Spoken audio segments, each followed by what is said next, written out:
How was your weekend? Different background again, I know.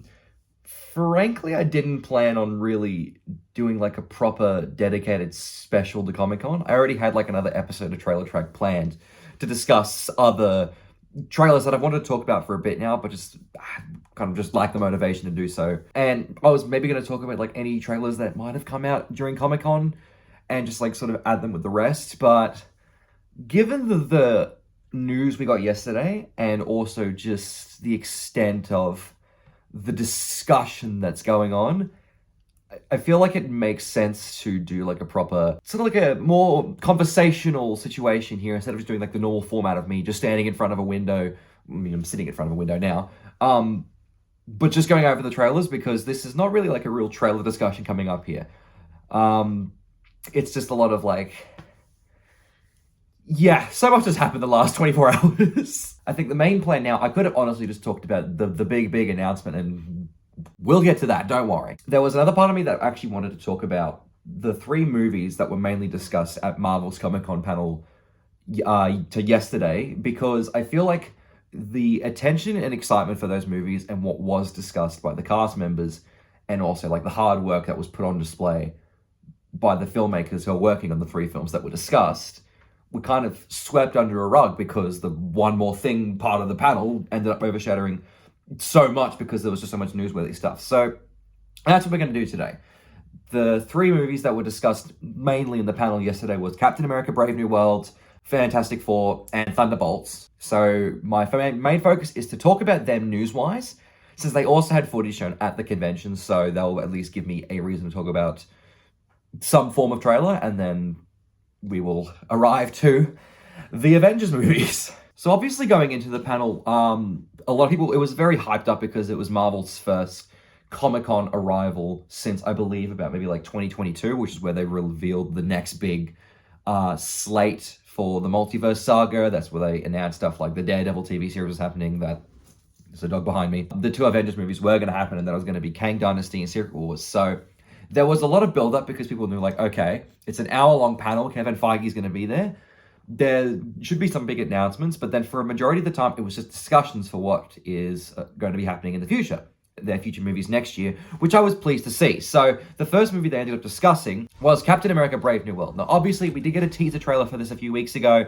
Excellent teaser trailer. I think it really gave me a lot more confidence than I had in the movie beforehand, because you had the news about the reshoots and that pretty much changing the beginning of the movie completely. So it's always, there was just a bit of skepticism going into it because it was like, okay, reshoots of Marvel, not the best history in recent years. So like, you don't know what's going to happen eventually. But Kevin Feige said that Captain America: Brave New World is a return to the grounded aspects of Winter Soldier, which is, I think, kind of expected from the teaser, because the thing that made Winter Soldier and even Civil War to an extent so popular was because that like grounded spy thriller genre theme it had going on there, and you know, the action was another part of it that made it so popular and such a beloved movie. So to hear that they're going back to these roots, I think is a much more, I think is my main point of excitement for the movie going forward, because that's why I like Winter Soldier and Civil War so much. I rewatch them very regularly just because of like, I just love the tone of it. I think I'm one of the few people that when it comes to a Marvel movie, I don't mind talky stuff. Like, I'm fine with that sort of stuff in a Captain America movie because it does end up matching up really well with the character itself. So that's all good there. And then obviously they did the normal bring in the cast out. So Anthony Mackie was there. Tim Blake Nelson was there. Harrison Ford was there, obviously. Giancarlo Esposito was there. So just to go through some of the stuff the cast members said. So Tim Blake Nelson, who's reprising his role as the leader from The Incredible Hulk. They teased that they've written a great story for the leader and that, you know, it's been 16 years. Tell us about him now. I can't say much. No spoilers. I want them to bring me back. So Tim Blake Nelson, he didn't go into too much detail with what's happening with the leader. And that's the same thing with the trailers as well. They don't give away too much, just a couple of little sneak peeks here and there. I think that's a good part of it. Build up the anticipation a little bit and, you know, let it unfold. Well, you could definitely build up to it in the marketing, but honestly, if you can keep it a bit more secret, that might work out for them as well. Some of the other news that came out as well, Giancarlo Esposito announced that he will be playing the character Sidewinder, who was the king of the Serpent Society. Serpent Society has had a weird history with the MCU. That was initially supposed to be Captain America 3. It was supposed to be titled Captain America Serpent Society, before it was changed again to Captain America Civil War. And obviously, because in the grand scheme of the Infinity Saga, that's what would have worked the best. And then the Serpent Society were actually supposed to be popping up at the beginning of this movie, I believe, and people like Seth Rollins were going to come in and portray these characters. But then the reshoots happened, so then it's Giancarlo Esposito's character was going to end up coming into it. And now he's playing the King of the Serpent Society, so it's like, okay, so did they just swap out the actual society for the leader of it? Or are they still going to be doing it, but just with a bigger name at the forefront of it? So it was good to get some confirmation about who he's going to be playing, because just because like there was a lot of mystery around it, a lot of theories going around who he was going to play, especially since it sounds like he's going to be coming back for a Disney Plus series as well. So don't really know what's going to be happening in that fashion. And there was some footage displayed at Comic-Con for audiences there. So it's just like a small clip, sizzle reel of Captain America: Brave New World. So it showed Harrison Ford's Thunderbolt Ross directly talking about the Celestial coming out of the Earth. So the one that was in the Eternals, the big statue that people have been questioning for years. When are they going to address that? Because you think a giant statue head sticking out of the ocean would be a big news story, and then it's kind of been just not talked about at all with MCU projects. And now they're officially going to be discussing that and like referencing it. The teaser showed that I think there's going to be an action set piece near Tiamat's head as well. So that's going to be at least something. It's been 4 years since Eternals, so it's good to have some at least recognition of it. And then that also confirmed in that clip that adamantium will be introduced in the MCU with Celestials being made out of them. So the statue has adamantium in it, or maybe it's the Celestial being themselves made out of adamantium, like their armor or something. I'm not quite sure, but for people that don't know, adamantium is the metal that Wolverine's skeleton and claws are made out of, so it's clear that they're trying to bring in the mutants into the MCU, and then with Deadpool and Wolverine, obviously, probably diminishes that excitement a bit more, because if that movie wasn't happening, the idea of adamantium finally coming into the MCU would be like, whoa, they're finally doing X-Men, but now it's like, oh, well, fresh off Deadpool and Wolverine, the excitement factor is removed a bit there. But still an interesting progression, and I think an interesting way to bring in adamantium, particularly with a Celestial's tie-ins to the cosmic side of Marvel. It's kind of like Wakanda's connections to vibranium, how that came into like a meteorite. So now it's like, so they really are just working off of like the strongest metals in the MCU, and more on the cosmic side of things, which I think is an interesting concept. We'll see how they work with that though. And then after the clip was shown, Harrison Ford walked in on stage, and I gotta say, a lot of people are doubtful about why he picked this role. It definitely seems like the kind of role he would just do for money reasons, and who knows, that could be the case. But at the panel itself, it looked like he was having fun. He was very animated. He was very like enthusiastic with the Hall H crowd, which was very surprising to see. When he walked on stage, he did like this Red Hulk roar thing. I think that's the most emotion I've ever seen him show outside of an acting role. And he's very enthusiastic about it. I think it was good to see that he at least has some excitement for it. And entering the universe, he was quoted as saying, like, I'm proud to become a member of the Marvel Universe. I've been watching fantastic actors having a good time, and I wanted a piece of that. So, you know, I'd like to think that it's not just for the money that he came into. Like, there's an actual reason why he was brought in. That's Harrison Ford! Tell Tom Holland I got fucking Harrison Ford! I'm hoping that it's a good performance, because he's such a big name, and to replace the late William Hurt as Red Hulk Thaddeus Ross, it's a big step up in terms of just like acting wise, on seeing how Ford will differentiate from William Hurt's performance, and then also take that next step to carrying on a character that is very, very popular in the comics, and it'll be curious to see what they do there. So after the Brave New World section finished, it was then on to Thunderbolts. We finally got some proper discussion about that. David Harbour was actually dressed up as the Red Guardian for the Thunderbolts part of the panel, cracking jokes like, guys, I sent the email and we all said we were going to dress up because it was Comic-Con, so he was the only one that showed up in costume, obviously. I love David Harbour, and I think him as Red Guardian, it's a welcome addition to the MCU. I think he's not really going to do any wrong with that.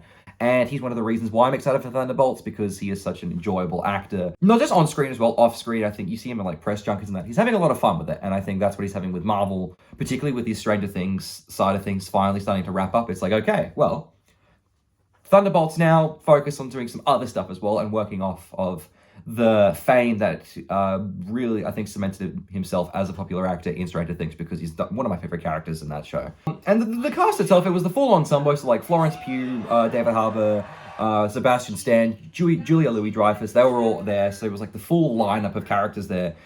And just the way the actors talked about themselves, I think it's really exciting, and it does sound like it is going to be kind of like a Suicide Squad type movie for the MCU, and I'm hoping that like a good Suicide Squad. We want a James Gunn side of things, not so much a David Ayer DCU kind of stuff there.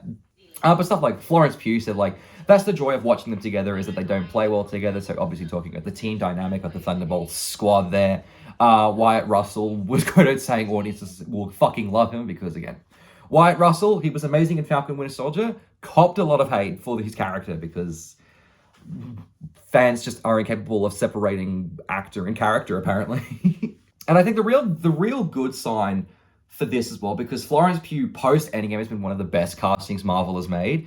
And with Sebastian Stan being quoted saying like, oh, Florence Pugh is the standout of Thunderbolts, a little bit of shade for the rest of the cast there. It's like, yeah, I've worked with all of you guys, but this one person in particular, she's the real deal right there. And even talking about Bucky briefly, saying like, oh, it's like having 9 lives, how many are left, which is a bit eerie. If they kill Bucky off in Thunderbolts, I'll be mad. And then they also got a trailer at Comic-Con for Thunderbolts. So reading a description here, it says like, Yelena Belova visited Red Guardian's apartment, calls him dad, says that she has found that the only reason for her to live is killing others. Dire. Ghost has a new costume. So Ghost, the villain from Ant-Man and the Wasp, also coming back in this one. New costume. We didn't get a good look at it for any leaks and that, so we still got to wait on that, what that looks like. Curious to see what they did with Ghost, because she didn't really have much to do after the second Ant-Man and the Wasp movie, so we'll see how we go with that one. And then it also said that all the Thunderbolts are individually assigned to the same job, but it's a setup. So it sounds like these characters are all given like the same goal here, but it's a setup, and then they probably have to team up together to like work out why they were set up. And probably Julia Louis-Dreyfus probably going to be the main like figure in that sort of like antagonistic role there. Then I think the film announcement or the film discussion that caused the most excitement prior to the Avengers announcement was Fantastic Four, because we were finally getting proper details for it. So we'll go through a quick little rundown of what's happened there. So the movie begins filming this Tuesday. Matt Shackman said that they had just started. They're about to start production. They're going to get under full swing because the movie is slated to come out next year. So you got to get into it very quickly. Comes out in less than a year, pretty much. So you got to really like get into it now. It's been described as set in a retro future of the 60s. There was a leaked photo from the panel that showed like a good look at it. It looks interesting. I think I like that to bring the Fantastic Four into the MCU. They're doing a different universe route because it's just something different. I think it would be really difficult for a writer to try and incorporate that team of characters into this MCU that is already so cemented, because then you have to like work your way around so much other universe building stuff. So I think making it its own universe and starting them off there, smart idea. And there's some pre-shoot material of Fantastic Four was shown at the panel. So it wasn't a trailer, it was more of like a sizzle reel test footage kind of thing, but it was still quite shocking how much was shot there. So it was shot in 4:3 aspect ratio. It says like Pedro Pascal has an old school accent as Reed Richards teaching a science class. The trailer was actually leaked online. I probably won't be able to play the whole thing because otherwise you'll see the red sniper dot from Kevin Feige's bodyguards coming to destroy me. So we got a good look at like Reed Richards, Sue Storm, The Thing, Human Torch. We all got good looks at them, and not so much of them like in their actual Fantastic Four costumes or showcasing the powers. It definitely seemed a way to like showcase the style and the creative, I guess the creative way the movie's being made. And like, it's a very distinct style. And again, from the director of WandaVision, I can't say I was surprised why this looks so like visually and creatively distinct from other MCU properties. Like it does look very interesting, and I think the 60s, futuristic 60s type setting really works for this movie. I think that's honestly really brought in a lot of interest for me. Then they also announced that the title is actually changed to Fantastic Four First Steps, and they also confirmed the release date of July 25th, 2025. So it definitely sounds like they have future plans for the Fantastic Four outside of this movie. So to call it First Steps, it's an origin story, obviously, and how they're going to do it, we don't know. They also confirmed that Michael Giacchino is going to compose the score for Fantastic Four. Excellent pick there. Michael Giacchino he's undefeated with the MCU scores at the moment. I haven't seen him miss, and obviously with his other success directing Werewolf by Night as well. Keep bringing him back because he's made some excellent theme songs for the MCU. The pre-shoot material as well actually showcased a first look at Galactus. It wasn't like a full body shot. But it showed his face peering through a building very clearly, a very giant cosmic entity. That's very exciting. I think what they're going to do with Galactus as well is going to be interesting. Is it going to be a one-off villain? Are they then going to bring him back later on? Who knows? And also Silver Surfer is supposed to be in this movie as well. And, you know, the cast, it definitely seems like the focus is to get that family dynamic down first and that chemistry together, because stuff like Joseph Quinn and Vanessa Kirby said while at the panel was like, we're all going to work very hard to bring a feeling of family to this film. I don't think I've lost so much in a rehearsal period before. So the fact of this is like, they haven't even started shooting the actual movie yet, but there is like all this anticipation building because they seem really prepared for this one, and this is the movie that they want to do right.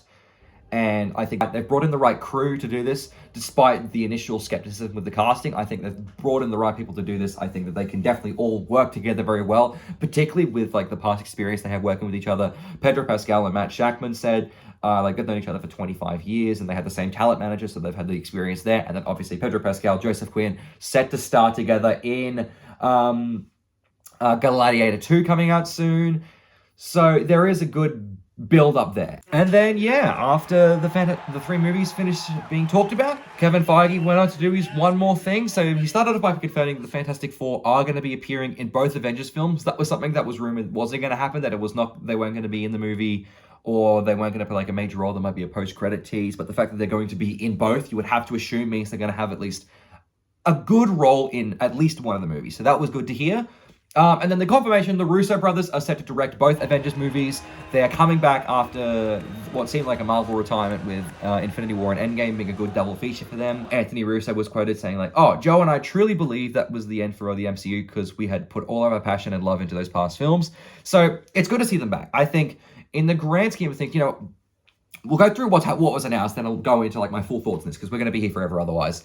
And then they confirmed, they revealed a new logo for Avengers Secret Wars, saying the Russo brothers are returning to direct that, and confirming that a release window of May 2027 is going to be the likely theatrical release. Then, moving on, this is what I knew like as a play-by-play kind of thing. I'll go into this more detail later on, what my like thoughts were as this was being announced. Avengers Doomsday was revealed to be the new title of Avengers 5, and then the big reveal, Robert Downey Jr. Confirmed to star as Doctor Doom in Avengers Doomsday with a release date or window of May 2026 confirmed. Downey Jr. was on stage in a mask. He did like an epic reveal. Crowds cheered. Everyone lost their minds. And Robert Downey Jr. was quoted saying like, "Oh, new mask, same task. What I tell you, I like playing complicated characters." Along with that, they confirmed Stephen McFeely will be writing Avengers Doomsday and Secret Wars. He also co-wrote Endgame and Infinity War, plus like the 3 Captain America movies as well. Fantastic Four director Matt Shakman actually revealed he has known about Robert Downey Jr. as Dr. Doom for a while. He said, like, I had to keep that a secret for a while, but it's really exciting. So that makes me assume that RDJ is going to have some kind of involvement in this next Fantastic Four movie, I think. It'll probably be a post-credit tease, but if he knew about it, something's happening there. And then just confirmed today as well, it was seemingly confirmed by Alan Silvestri on his Instagram that he is going to be composing the score for Avengers Doomsday. So Silvestri obviously did the scoring for the first Avengers movie, Infinity War, Endgame. He did the Captain America theme.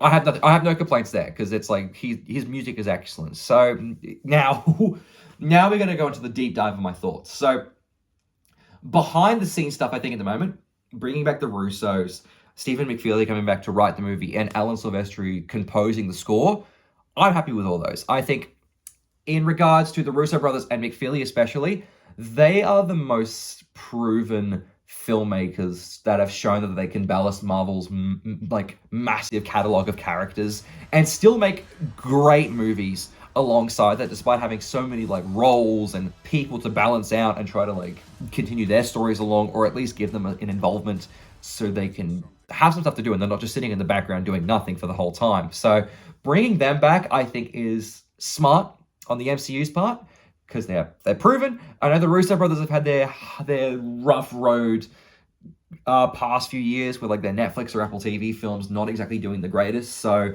I can understand the level of skepticism there, at least, where it's like, okay, they're not on the greatest of runs form-wise, just with their directing movies, but it makes sense, I think, to bring them back, and I think they can deliver something good, despite the fact that this will be already is a tougher situation than it was with the Infinity Saga, where you had 10 years of build-up.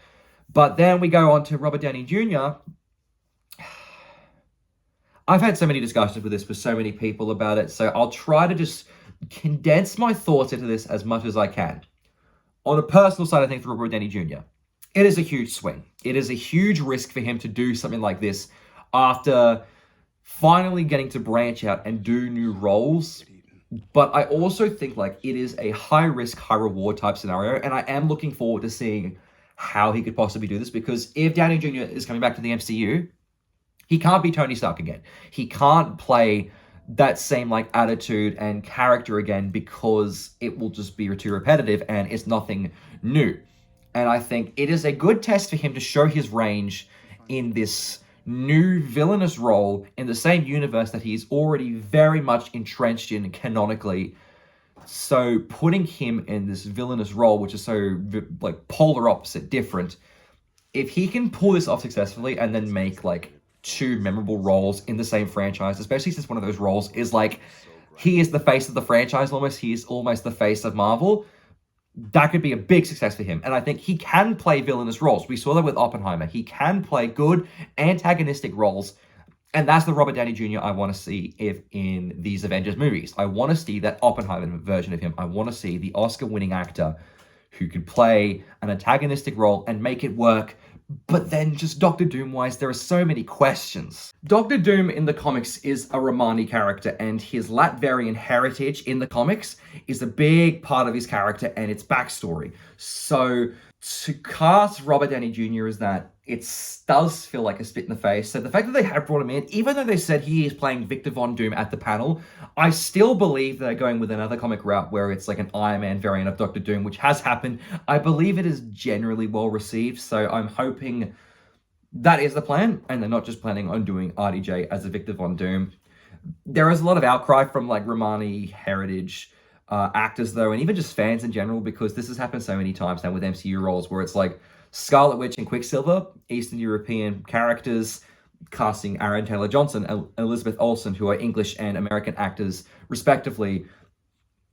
Not to say that they're actually one of the rare cases where, despite they casted these different heritage actors, they still at least tried to keep the Eastern European, like, heritage there. I know the accents weren't the greatest, but particularly with Elizabeth Olsen's case, she was able to make that character her own, and they still managed to remain respectful to keep the Sokovian heritage of her character very much an important part of Wanda Maximoff as a person.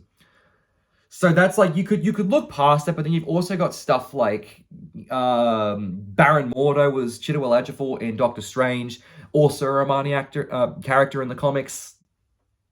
And again, Mordo's also a character where they haven't done much with him anyway, so it's already a bit of a letdown there. I can understand the frustrations, and it is definitely something where it's like, people want to see their heritage shown on screen, but it is still a letdown to see it happen just over and over again. And now the frustration is building, and it's like, particularly casting an actor like RDJ, who's already so popular in the MCU, like they could have looked for many other actors, but now that they've done this, it's like, okay, well, that's not great. And the move itself reeks of a desperation move for Marvel, because it is like, we know that Doctor Doom wasn't their plan A from the start. We knew Kang was supposed to be the big bad, because Avengers 5 was supposed to be Avengers the Kang Dynasty before Jonathan Majors ended up having to be fired because of the stuff that was going on with him. You should have looked the other way. Yeah, well, never been great at that.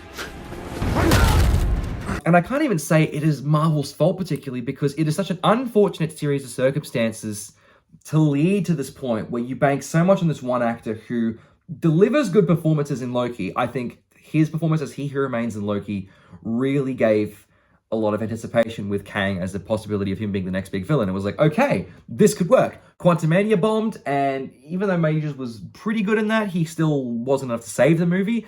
And then his criminal activity stuff happened, and then he got fired, and then it's just like, I can't be angry at Marvel because I know it's just the hand they were dealt. Yes, they could have recasted, but this is like a fly-in-the-wall type scenario where it's like, we don't know what happened behind the scenes. For all we know, they tried to recast Kang as a character, but we're just unable to find anyone willing to do it because they saw what happened with Jonathan Majors, where it's like, if you make a stuff up, you're gone, you're fired, even though he was supposed to be like this big part of the universe, and they showed it with him playing like all of Kang's variants almost.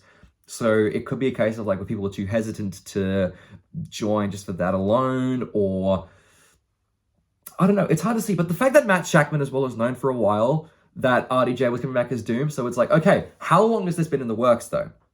Because the gist that we got from the announcement itself was one that was made like maybe a couple of weeks ago. Is it months in advance? Like, how long did this become the idea, and how long ago were they able to get Downey Jr. on board to convince them?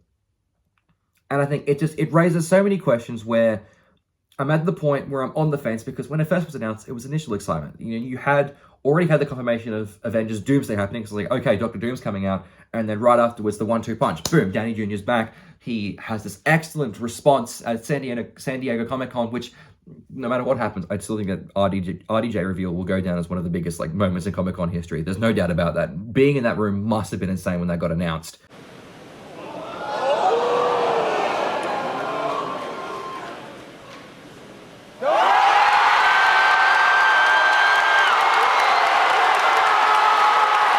But yeah, I'm on the fence about it, and my current mindset towards that side of things is just to wait and see, because I need to know what the route they're going to take is going to be. I need to know what they're going to do, how they're going to approach it, how RDJ is going to approach it, and how they build up to it, knowing that they still have to find a way to naturally be like, oh, okay, so Kang's not going to be happening, at least now. For all we know, in a future saga, if those still happen in like 10 years' time, he could be the big villain there again, and they just get someone else. Who knows? But it is such a Hail Mary swing. Who knows? Who knows? And that's about most of the Comic-Con news delivered there. As I said, I wanted to put more focus on the stuff that was, the panel was really about, that was actually being properly discussed about things, because I think that these movies, the Avengers movies especially, they are still 2 years away from happening. And I think Marvel should be applauded for the fact that they wanted that panel to focus on their immediate future. They wanted to build up the anticipation and the hype for their upcoming movies, particularly now that Deadpool and Wolverine's capped off now, so now they need to like get back into the swing of things. And particularly like they're having a bit of a comeback. They're having a good string of like good to great projects, so they just need to keep building on that momentum and keep the wheels rolling so that they can at least get that excitement back. So I like that. I wanted to put more focus on those movies because I feel like they were brushed under the rug very unfairly because of like the RDJ backlash that got. But I mean, it's a wait and see kind of thing. Who knows at this rate? So that's all the Comic-Con news covered for now. I think my initial plan was going to be to talk about trailers, and I think I will end up filming that either tomorrow or later on the week, and there could end up being 2 episodes this week. We'll have to see how that goes. But yeah, that is Comic-Con. I'm interested to hear people's thoughts who haven't, like, I've already had in-depth conversations with about this, but yeah, it's a weird time to be a Marvel fan, and I'm very conflicted, and I definitely had like a lot of hard time talking about this live just because it's like, I'm not sure what to think about it, but we'll wait and see. So hopefully everyone enjoys the rest of their week.